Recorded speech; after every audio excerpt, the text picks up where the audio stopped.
The morning started like any other for Dr. Sarah Chen, but the coffee in her hands grew cold as she stared at the impossible readings on her computer screen. The radio telescope at the Arecibo Observatory had been picking up strange signals for 3 days now. Signals that defied every law of physics she knew. The patterns were too complex, too organized to be natural phenomena. "Sarah, you need to see this," called her colleague Marcus from across the lab. His voice carried an urgency that made her stomach clench. She rushed over to find him, pointing at a live satellite feed showing the skies above major cities around the world. What they saw changed everything they thought they knew about humanity's place in the universe. The sky above New York City was rippling like water, creating massive waves of distortion that stretched for miles. Similar phenomena were occurring simultaneously over London, Tokyo, Moscow, and dozens of other major population centers. The ripples moved in perfect synchronization, as if controlled by some invisible force. Within hours, every major news network was broadcasting the same incredible footage. People poured out of buildings, pointing at the heavens with a mixture of wonder and terror. Social media exploded with videos and theories, but none could explain what was happening. Dr. Chen watched as the ripples began to intensify, creating what looked like tears in the very fabric of the sky. Through these tears, something dark and metallic became visible. At first it appeared to be debris or meteorites, but as the tears widened, the true nature of what lay beyond became clear. These were ships, massive triangular vessels that dwarfed anything humanity had ever constructed. Their surfaces were smooth and dark, reflecting no light, making them appear like holes cut from reality itself. They hung motionless in the void beyond the tears, waiting. The world held its breath as governments scrambled to respond. Military forces were mobilized, but what could tanks and fighter jets do against technology that could tear holes in the sky itself? Emergency broadcasts filled the airwaves, urging people to remain calm while world leaders attempted to make sense of the situation. Sarah's hands trembled as she adjusted her equipment, trying to get clearer readings on the alien signals. The patterns were becoming more complex, almost frantic in their intensity. Whatever was sending these signals seemed to be communicating with the ships above, but the tone felt different now. Where before the signals had seemed controlled and purposeful, now they carried what she could only describe as panic. As night fell across different time zones, the tears in the sky began to emit a soft blue glow. The light pulsed rhythmically, like a heartbeat visible from space. People gathered in the streets, unable to look away from the spectacle above. Some prayed, others wept, and many simply stood in stunned silence. The alien ships remained motionless, but instruments detected massive energy buildups within their hulls. Whatever these visitors were planning, it was about to begin. Sarah worked frantically to decode the signals, knowing that understanding their communication might be humanity's only hope of survival. But as she listened to the patterns, a chilling realization began to form. These weren't the confident transmissions of conquerors. They were the desperate communications of beings experiencing something they had never encountered before. The aliens, it seemed, were afraid. The question that haunted Sarah as she worked through the night was simple but terrifying. If beings capable of tearing holes in reality itself were afraid, what could possibly be coming that scared them so much? The answer would soon become clear, and it would change not just Earth's future, but the fate of every living being in the galaxy. As dawn approached in the Pacific, the tears in the sky began to widen further, revealing more of the dark void beyond. And in that darkness, something vast and terrible was stirring. Something that made the alien ships look like toys in comparison. Commander Zara 9 of the Hegemony Scout Fleet pressed her elongated fingers against the command console, watching the primitive planet below with growing unease. Her ship, the Silent Void, was one of 12 vessels that had been monitoring this blue world for cycles, waiting for the perfect moment to begin the harvest. The operation should have been simple. Earth's inhabitants were technologically inferior, their weapons crude and ineffective against hegemony shielding. The plan was to establish dominance quickly, extract the planet's resources, and move on to the next target in their expansion across the spiral arm of the galaxy. But something had gone catastrophically wrong. Zara's large, dark eyes reflected the readings on her screens as her communications officer, Vex 12, turned toward her with visible distress. "Commander, we're receiving transmissions from the deep survey teams. They're detecting massive gravitational anomalies beyond the planet's outer system. The word sent a chill through Zara's exoskeleton. The deep survey teams were their most advanced scouts, equipped with technology that could detect threats from vast distances. If they were reporting anomalies, it meant something was approaching that even the hegemony hadn't encountered before. "Show me," Zara commanded, her voice carrying the harmonic undertones of her species' ancient language. The main display shifted to show a three-dimensional map of the solar system.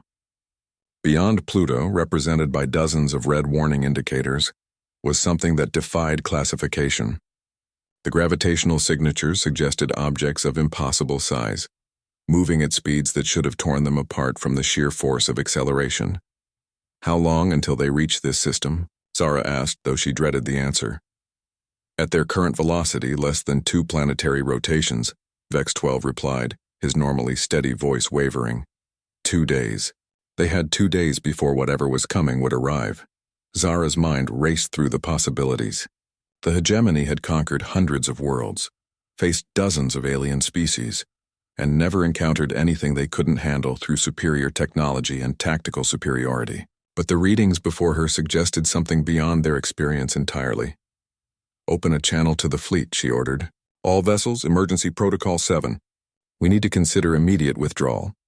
The response from her fellow commanders was swift and unanimous: panic. The other ship captains had been monitoring the same data, reaching the same terrifying conclusions. The unknown vessels approaching Earth were larger than anything in the hegemony database, and their energy signatures were off the charts. But as they prepared to open jump portals and flee the system, their escape routes were systematically cut off. One by one, the hyperspace jump points they relied on for faster-than-light travel began to collapse. Whatever was coming had the technology to trap them in normal space. On the planet below, the humans continued to stare up at the tears in their sky, unaware that the beings they feared were now trapped alongside them. Zara watched the primitive creatures gather in their cities, pointing and taking images with their crude recording devices. They had no idea that their supposed invaders were now prisoners in their own system. "Commander," Vex 12 reported with growing alarm, "long-range sensors are detecting the approaching vessels. The size readings they can't be accurate." Zara looked at the data and felt her species' equivalent of blood run cold. The approaching ships were not just large, they were impossibly massive. Each one appeared to be the size of a small moon, with energy outputs that dwarfed entire star systems. These weren't just warships. They were mobile weapons of destruction capable of sterilizing entire sectors of space. "What kind of civilization builds ships that large?" she whispered to herself. The answer came from their xenoarchaeology database, accessed automatically when the ship's computer searched for matches to the energy signatures. The results made Zara's knees weak. The patterns matched legends from the oldest hegemony records, stories that were considered myths until now. The architects, the ancient race that had supposedly built and destroyed civilizations before the current galactic order, had even formed. They were said to be nomads who traveled between galaxies, harvesting not just resources but entire species for purposes unknown. Their ships were described as being built from the cores of dead stars, powered by the collapse of black holes. Most scholars believed the architects were simply stories told to explain the empty ruins found on ancient worlds. But the evidence approaching Earth suggested that the myths were terrifyingly real. Zara realized with growing horror that their invasion of Earth had been detected not by the primitive humans, but by something far more dangerous. The architects had come to investigate the disturbance, and now both species were trapped in the same system, waiting for an encounter that neither was prepared for. The next 2 days would determine not just the fate of Earth and the hegemony fleet, but possibly the survival of all life in this corner of the galaxy. President Maria Rodriguez stood in the White House Situation Room, surrounded by advisors whose faces reflected the same mixture of fear and confusion she felt. The past 48 hours had transformed from humanity's first contact with alien life into something far more complex and terrifying. "Madam President," General Patterson said, his weathered hands gripping a classified report, "our deep space monitoring stations are detecting massive objects approaching from beyond Neptune. The trajectories suggest they'll be visible to the naked eye within hours." Maria looked at the satellite feeds showing the alien ships still hovering above major cities. For 2 days, these vessels had remained motionless, their blue lights pulsing in what seemed like an increasingly frantic pattern. Initially, world leaders had assumed this was some form of psychological warfare, but new intelligence suggested something entirely different. Dr. Elizabeth Hart, the world's leading expert in xenolinguistics, had been working around the clock to decode the alien transmissions. Her findings had fundamentally changed their understanding of the situation. The patterns we're intercepting aren't directed at us, Dr. Hart explained, her voice hoarse from exhaustion. These beings are communicating with each other, and the emotional content of their transmissions suggests extreme distress. They're not planning an invasion. They're preparing for something much worse. The revelation had come when Dr. Hart realized that the alien signals contained mathematical constants that indicated position and movement vectors. The beings weren't coordinating an attack on Earth. They were trying to calculate escape routes. Every attempt they made to leave the solar system was being blocked by some unknown force. So we're dealing with two different alien species? Maria asked, though she suspected the answer would only make the situation more complicated. It appears so, Dr. Hart confirmed. The ships above our cities represent what seems to be a scouting or harvesting fleet. But they're trapped here by something approaching from the outer system, something that has them absolutely terrified. The irony wasn't lost on anyone in the room. Humanity's first contact with extraterrestrial life had quickly evolved from fear of invasion to an unwitting alliance born of mutual terror. Admiral Chen stepped forward with the latest intelligence from the International Space Station. Our astronauts report that the approaching objects are now visible through our most powerful telescopes. The preliminary size estimates are difficult to believe. He activated the main screen, showing a series of images captured by the Hubble Space Telescope. What they revealed defied comprehension.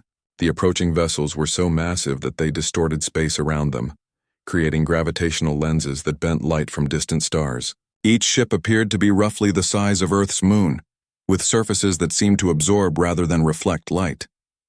How many are there? Maria asked, though part of her didn't want to know the answer. 7 confirmed, possibly more behind them. Admiral Chen replied. Their energy signatures are unlike anything we've ever detected. If these are weapons platforms, they could sterilize our entire solar system without effort. In cities around the world, people had begun to notice changes in the night sky. The approaching fleet was now close enough to be seen as moving points of light, growing brighter each hour. Social media was flooded with videos of amateur astronomers tracking the objects, their excitement quickly turning to concern as the true size of the approaching vessels became apparent. The alien ships above Earth cities had begun to change their behavior as well. The blue lights that had pulsed steadily for 2 days were now flashing in rapid, chaotic patterns. Some of the ships had even begun to move, not toward Earth's surface as initially feared, but away from the planet, as if trying to put as much distance as possible between themselves and the approaching fleet. Dr. Chen, monitoring the situation from Arecibo, made a discovery that changed everything. The alien transmissions had shifted to a new frequency, one that seemed designed to be intercepted by human equipment. After hours of analysis, she realized the truth. The aliens were trying to communicate with Earth. The message, when finally decoded, was simple but chilling. Seek shelter. The devourers come. All who remain will be consumed. As news of the decoded message spread through government channels, the reality of the situation became clear. Earth had become the meeting point for 2 vastly different alien civilizations, one fleeing in terror from the other. Humanity found themselves in the middle of a conflict they didn't understand, facing forces they couldn't comprehend. The question now wasn't whether humanity would survive first contact with alien life, but whether any life in the solar system would survive what was coming. The massive ships approaching from the outer darkness represented something that even advanced alien civilizations feared, and Earth was directly in their path. As the hours passed and the approaching fleet grew larger in Earth's telescopes, one thing became terrifyingly clear. The real test of humanity's survival was about to begin, and they would face it alongside the very beings they had initially thought were their enemies. The moment the first Architect ship crossed into Earth's outer atmosphere, every piece of electronic equipment on the planet went silent for exactly 17 seconds. In those 17 seconds of absolute technological darkness, humanity got its first true glimpse of what they were facing. Dr. Sarah Chen was among the first to see them clearly when the equipment came back online. Through the emergency generators at Arecibo, Her telescopes revealed vessels that challenged the very concept of engineering. The architect ships weren't built. They were grown, their surfaces flowing like liquid metal while maintaining impossible geometric patterns that hurt to look at directly. "My God," she whispered, watching as the lead ship positioned itself between Earth and the sun, casting a shadow that covered half the North American continent. "They're not ships at all. They're living structures." The revelation sent shockwaves through the scientific community. These weren't mechanical constructs but biological entities the size of moons, evolved or engineered for purposes that defied human understanding. Their surfaces pulsed with networks of light that resembled neural pathways, suggesting a level of consciousness that operated on a planetary scale. Commander Zara 9 watched from her trapped vessel as the architects took position around Earth. Her databases finally provided complete information about what they were facing, and the knowledge filled her with despair. The hegemony's oldest records spoke of civilizations that had encountered the architects before. None had survived. "The consumption begins now," she told her crew, her voice carrying the weight of inevitable doom. "Record everything. Perhaps someone will find our data logs and learn from our fate." But something unexpected happened. Instead of beginning the systematic destruction that the hegemony records described, the architect ships simply waited. Their massive forms hung motionless around Earth, casting shifting shadows across the planet's surface as they slowly rotated. President Rodriguez stood in an underground bunker deep beneath Washington, D.C., surrounded by world leaders who had managed to reach secure locations before global communications were restored. The images coming from the surface showed a world transformed. The architect ships had positioned themselves at precise points around the planet, creating a pattern that seemed almost protective. "Why aren't they attacking?" asked Prime Minister Thompson of the United Kingdom, voicing the question everyone was thinking. The answer came from an unexpected source. Dr. Hart, working frantically to decode the new signals flooding Earth's communication networks, made a discovery that changed everything they thought they knew about the situation. "The signals aren't random," she announced over the emergency communication network. "They're scans. The architects are examining Earth, but not for resources or strategic value. They're studying something else entirely." As the hours passed, the pattern of the scans became clear. The architect ships were focusing their attention on Earth's biosphere, examining every form of life from the smallest bacteria to the largest mammals. But their interest wasn't in cataloging species for consumption. It was something far more profound. The breakthrough came when Dr. Hart realized that the architect's signals contained biological data, genetic sequences from thousands of different species across the galaxy. They weren't just examining Earth's life. They were comparing it to a vast database of biological information collected across countless worlds.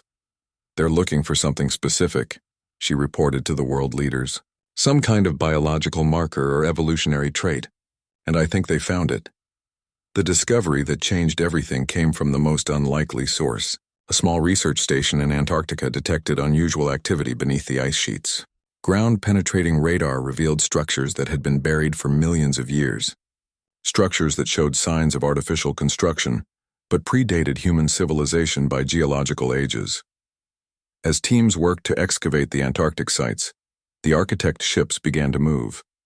Instead of positioning themselves for attack, they converged on the southern continent, their massive forms hovering over the ice with an almost reverent stillness.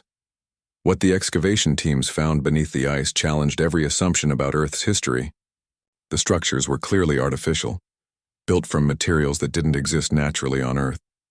But more importantly, they contained genetic information that matched samples from dozens of different worlds, including biological markers that corresponded exactly to human DNA. Earth isn't just another planet, Dr. Hart realized as she studied the data. It's a genetic archive. Someone seeded this world with life from across the galaxy, preserving biological diversity for reasons we're only beginning to understand. Commander Zara 9 received the same data through her ship's sensors and felt a chill of recognition. The hegemony's conquest records spoke of worlds that had been mysteriously spared by the architects, planets that contained what the ancient texts called the growing grounds of memory. The truth was more incredible than anyone had imagined. Earth wasn't randomly chosen for invasion or destruction. It was a biological preserve, a genetic library containing the evolutionary history of countless civilizations. The architects weren't destroyers. They were gardeners, tending to a cosmic collection of life that spanned millions of years. But this revelation raised new questions that were even more disturbing. If Earth was a preserve, who had created it? And why were the hegemony and other species driven to conquest and expansion when such incredible biodiversity existed right under their notice? The answers would come from the most unexpected source of all. The structures beneath the ice were beginning to activate, responding to the presence of the architect ships. Whatever intelligence had created Earth's biological diversity was awakening after millions of years of dormancy, and it had plans for both the planet and its newest inhabitants. The activation of the Antarctic structures sent waves of energy through Earth's core that registered on seismographs around the world. But these weren't earthquakes. They were signals, communications between the ancient installations and something that had been dormant beneath the planet's surface for millions of years. Dr. Sarah Chen watched in amazement as her instruments detected a network of similar structures, buried under every continent. The entire planet was revealed to be a vast interconnected system designed for a purpose that was only now becoming clear. Earth wasn't just a biological preserve. It was a living laboratory, and the experiment was finally ready to begin its next phase. The first sign of change came from the oceans. Marine biologists around the world reported unprecedented behavior in sea life. Whales began singing in harmonized patterns that spanned entire ocean basins. Schools of fish formed geometric shapes visible from orbit. Even microscopic plankton organized themselves into complex formations that resembled circuit boards when viewed through satellite imagery. Commander Zara 9 felt her ship shudder as the hegemony vessels found themselves caught in some kind of energy field emanating from the planet below. But instead of feeling trapped, she experienced something she had never known before, a sense of connection to something vast and ancient. Through her ship's bio-neural interfaces, she could feel the thoughts and emotions of every living thing on Earth, from the smallest insects to the largest mammals. "What's happening to us?" Vex 12 asked, his voice filled with wonder rather than fear. The crew had begun to experience the same phenomenon, their individual consciousnesses expanding to encompass awareness of life forms they had never imagined. The answer came through the global communication network that Dr. Hart had established. The signals from the Antarctic structures were being translated by the planet itself, using the genetic diversity stored in Earth's biosphere as a kind of universal translator. "We are the Cedars," the message began, speaking simultaneously in every language known to the species present. "You have arrived at the time of awakening." The revelation that followed challenged everything the three species thought they knew about life, consciousness, and the nature of the universe itself. The Cedars were not a single species but a collective consciousness that had evolved over billions of years, spreading life throughout the galaxy not through conquest but through careful cultivation. Earth, it turned out, was their masterpiece. Every major evolutionary step in the planet's history had been guided, from the first emergence of life in the primordial oceans to the development of complex multicellular organisms. Humanity's evolution had been carefully nurtured, not to create a superior species, but to develop the specific cognitive and emotional capabilities needed for the next phase of galactic consciousness. President Rodriguez found herself able to directly communicate with world leaders, the hegemony commanders, and even the architect entities through a form of telepathic network that had spontaneously emerged. The barriers between species, between individual minds, were dissolving as the planetary consciousness awakened. "The galaxy has been preparing for this moment," the Cedar consciousness explained through the global network. "Species like the hegemony represent the adolescent phase of consciousness, driven by expansion and conquest. The architects represent the mature phase, dedicated to preservation and protection. But both phases lack the integration needed for true galactic harmony. The purpose of Earth's biological diversity became clear.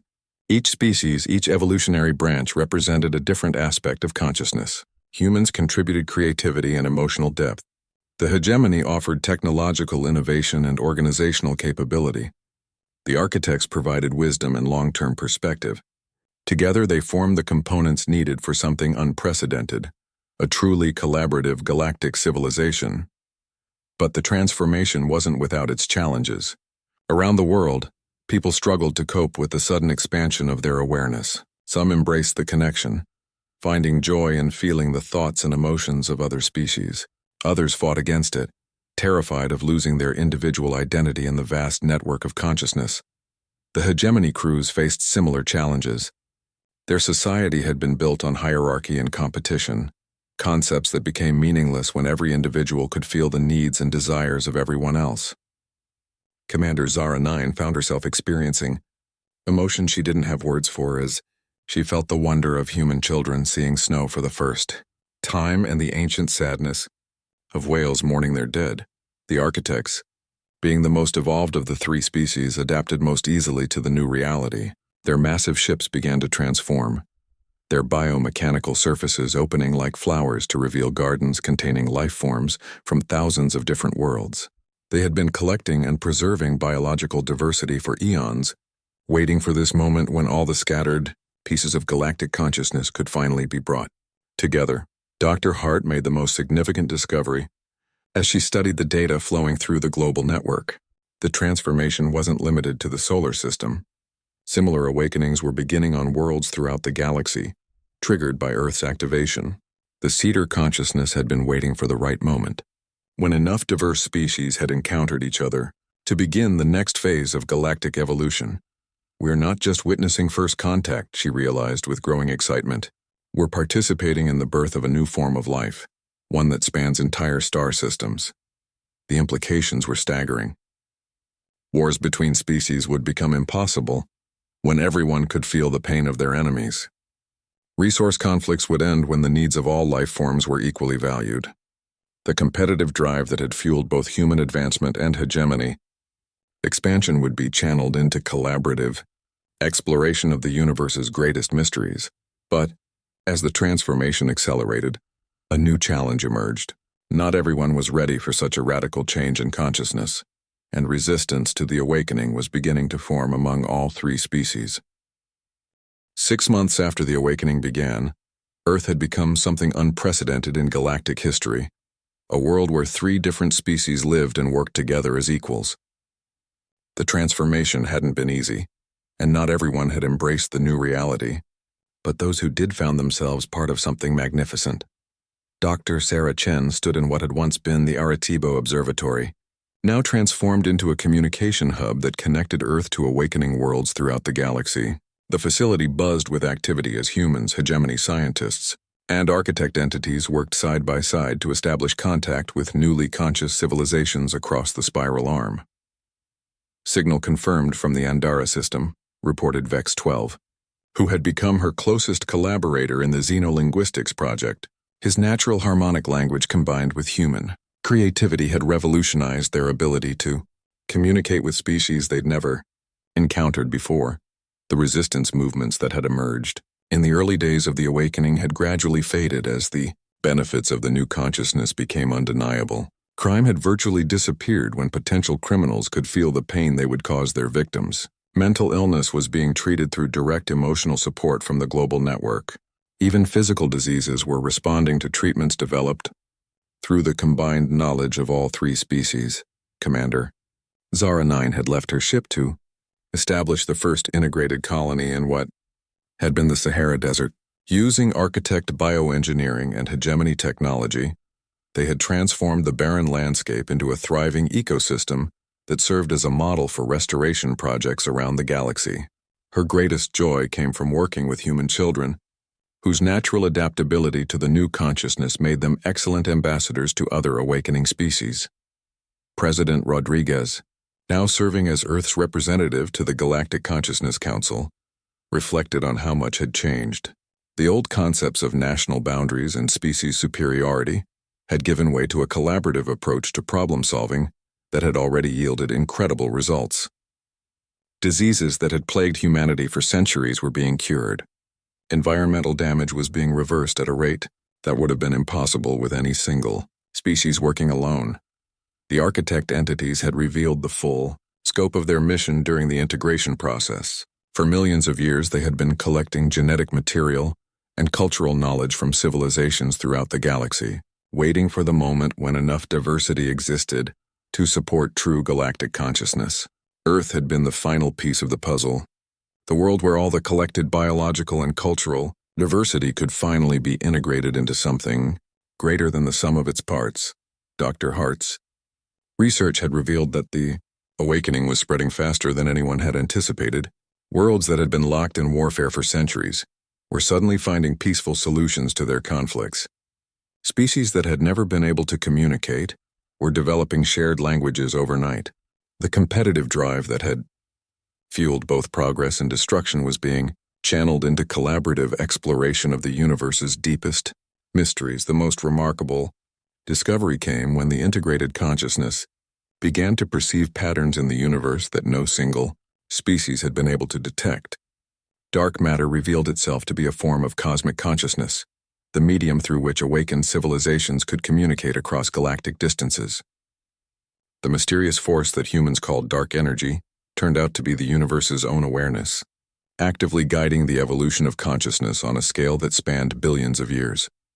But perhaps the most profound change was in how individuals experienced their daily lives. The fear and loneliness that had driven so much human behavior simply disappeared when everyone could feel their connection to the vast network of consciousness. Children born after the awakening showed abilities that amazed their parents. They could communicate directly with animals, sense the emotional states of plants, and even perceive the thoughts of the architect entities despite the vast differences between their forms of consciousness. The old fear of alien invasion seemed almost laughable now. The aliens who had so terrified humanity during those first few days had become valued friends and collaborators.